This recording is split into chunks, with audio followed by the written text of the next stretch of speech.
Hello students,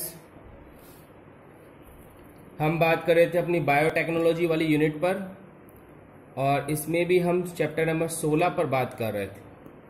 chapter number 16 जो हमारा बड़ा क्वेश्चन निकालेगा, जिसके अंदर अभी तक हमने बात की है चैप्टर नंबर 16 के अंदर ऊतक संवर्धन तकनीक, उसके चरण और उस तकनीक में काम आने वाले कुछ शब्दावलियाँ जैसे कर्तोतक, जीव द्रव्यक यानी प्रोटोप्लास्ट, कैलस, ऊतक संवर्धन तकनीक का महत्व, इस पर बात की।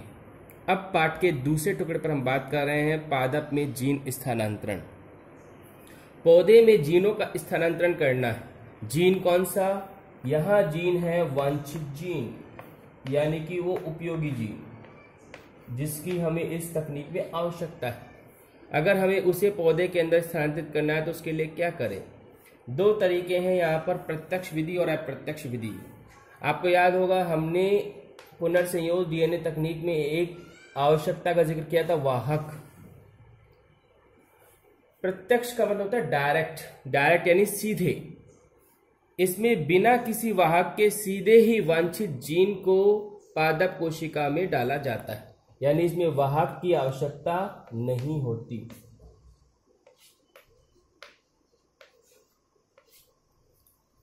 जबकि अप्रत्यक्ष विधि के अंदर वाहक की आवश्यकता होती है। तो ये दोनों शब्दों में अंतर एक तो आपको समझ में आना चाहिए। फिर बता दूं, प्रत्यक्ष विधि एक ऐसी विधि जिसमें बिना वाहक के सीधे ही उपयोगी जीन को पादप कोशिका के अंदर डाला जाता है। इसके कुछ तरीके हैं जिस पर भी हम बात करेंगे। अप्रत्यक्ष विधि जहां वाहक की मदद से वांछित जीन को लक्ष्य कोशिका या पादप कोशिका में डाला जाता है, जैसे हमने पिछले पाठों में कहीं वाहक का जिक्र किया था, PBR 322, फेज वायरस। ठीक है, तो ये दो टॉपिक्स आज हमारे हैं।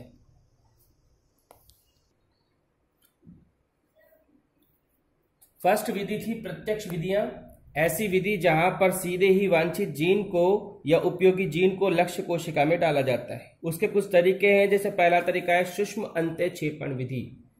इस विधि को अंग्रेजी में हमने नाम दिया था माइक्रो। सूक्ष्म का मतलब माइक्रो यानी छोटी, और अंत्यक्षेपण का मतलब है इंजेक्शन विधि या मेथड।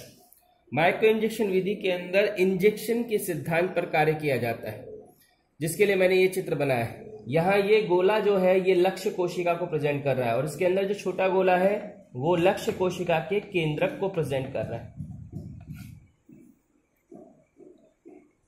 जिस तरीके से इंजेक्शन के अंदर अधिक दाब के साथ तरल पदार्थ हमारे शरीर में प्रवेश करवाए जाते हैं, उसी प्रकार से यहाँ इंजेक्शन की मदद से वांछित जीन को केंद्रक के अंदर स्थानांतरित किया जाता है।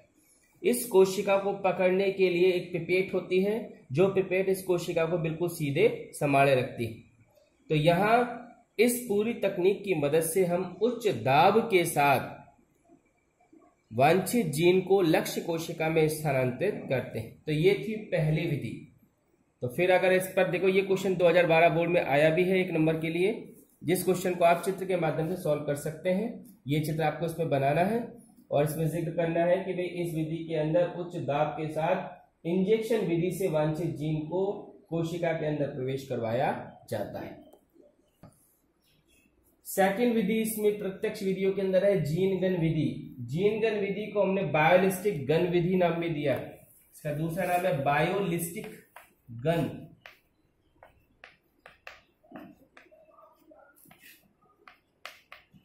जैसे नाम से पता चल रहा है, गन यानी बंदूक, यानी ये जो विधि है वो बंदूक की कार्यप्रणाली के सिद्धांत पर काम करती है। इसके लिए हमने एक चित्र के माध्यम से टॉपिक को समझाया है। ये टॉपिक भी 2012 बोर्ड के अंदर आ चुका है। बायोलिस्टिक गन या जीन गन विधि के अंदर सबसे मेन खास बात, इसमें जो डीएनए नमूना होता है या वांछित जीन होता है, उसको सोने या टंगस्टन से लेपा जाता है। यानी जैसे ये डीएनए का अणु है, इसके चारों तरफ सोने का लेप या टंगस्टन का लेप किया जाता है। फिर इसे उच्च वेग के साथ, जैसे गोली उच्च वेग के साथ चलती है, वैसे ही इसे उच्च वेग के साथ लक्ष्य कोशिका में ट्रांसफर किया जाता है। यानी कि ये बंदूक या गोली के सिद्धांत पर कार्य करता है। तो यहाँ इस चित्र में सोने या टंगस्टन से लेपट बुलेट, बुलेट का मतलब गोली, और यहाँ इस गोली का मतलब क्या है, वांछित जीन यानी डीएनए से, और इसे ट्रिगर की मदद से इसको लक्ष्य कोशिका में डाला जाता है या प्रवेश करवाया जाता है।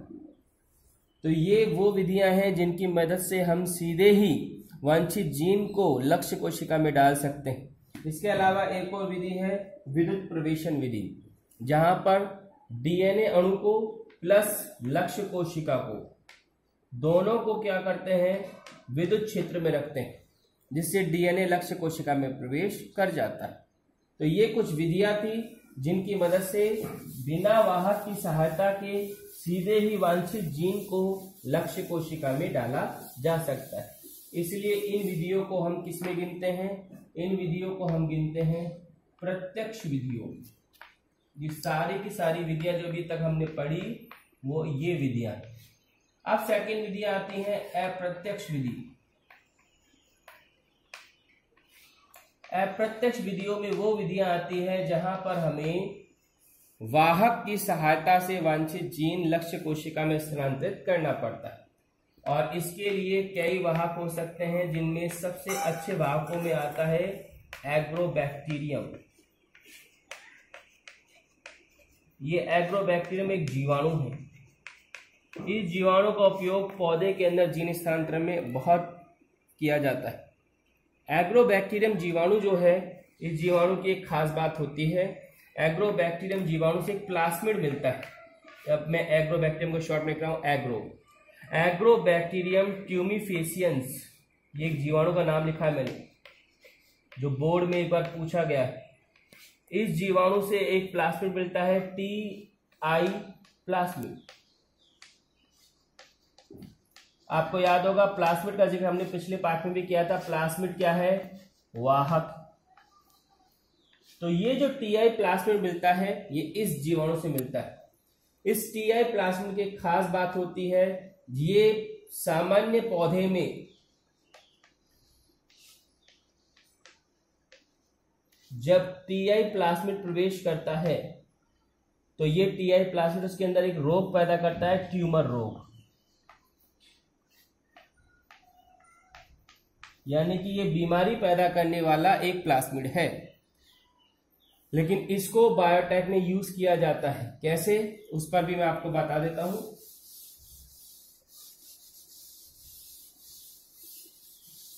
एक बार फिर इसका गुण समझना। ये टी-आई प्लास्मिड जो है, अगर एक सामान्य पादप में प्रवेश करता है तो एक बीमारी पैदा करता है, जिसे हमने ट्यूमर रोग नाम दिया है, या इसको हमने एक दूसरा नाम और दिया है, किरीट पीटिका, हिंदी शब्द है रोग। इस रोग में पौधे के अंदर ट्यूमर यानी कि गांठें बन जाती हैं। अब इसको हम बायोटेक में यूज कैसे करते हैं। टी-आई प्लास्मिड का एक हिस्सा होता है जो बीमारी पैदा करता है, जिसे बोलते हैं टी-डीएनए। फिर समझिए, इसको मैं गोले के माध्यम से बताता हूं। जैसे ये प्लास्मिड है,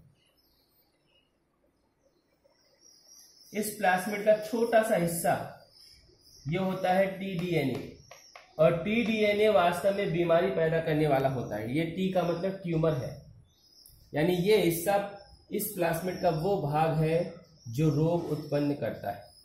अब बायोटेक्नोलॉजी में जब हम इस प्लास्मिड को काम में लेते हैं तो कैसे लेते हैं, सबसे पहले इसका ये वाला हिस्सा काट के अलग करते हैं। तो जब ये हिस्सा काट के अलग कर दिया तो इसका मतलब अब ये बीमारी उत्पन्न करेगा क्या, नहीं।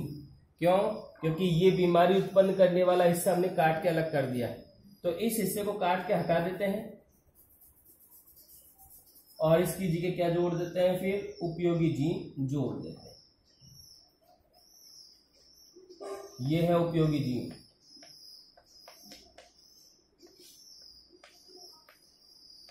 अब ये प्लास्मिड या वाहक कैसा वाहक बन गया, संकर वाहक। संकर वाहक आपको याद होगा हमने उसे नाम दिया था जिसके अंदर वांछित जीन जोड़ा जा चुका है। तो फिलहाल टी-आई प्लास्मिड में से बीमारी उत्पन्न करने वाला हिस्सा काट के अलग कर दिया गया है और उसके बाद उसमें क्या जोड़ दिया गया है, उपयोगी जीन। इसलिए इसको बोल दिया है संकर वाहक। और अब इस वाहक का इस्तेमाल करके इस जीन को किसमें स्थानांतरित कर सकते हैं? पौधों में स्थानांतरित कर सकते हैं। तो स्टूडेंट्स, अगर वाहक के तौर पर हम किसी की बात करते हैं तो सबसे मेन बात करते हैं प्लाज्मिड्स की, और प्लाज्मिड में भी हम मेन बात करते हैं टीआई प्लाज्मिड की। टीआई प्लाज्मिड पौधे में वैसे तो ट्यूमर रोग पैदा करता है, लेकिन अगर इस प्लाज्मिड के ट्यूमर रोग पैदा करने वाले हिस्से यानी टीडीएनए को काट के अलग कर दिया जाए तो उसके बाद ये टीआई प्लाज्मिड जो है काम का या उपयोगी बन जाता है, जिसमें हम जीन को जोड़ के पौधे में डाल सकते हैं। इस पूरी तकनीक के लिए एक वर्ड यूज किया जाता है और वो शब्द है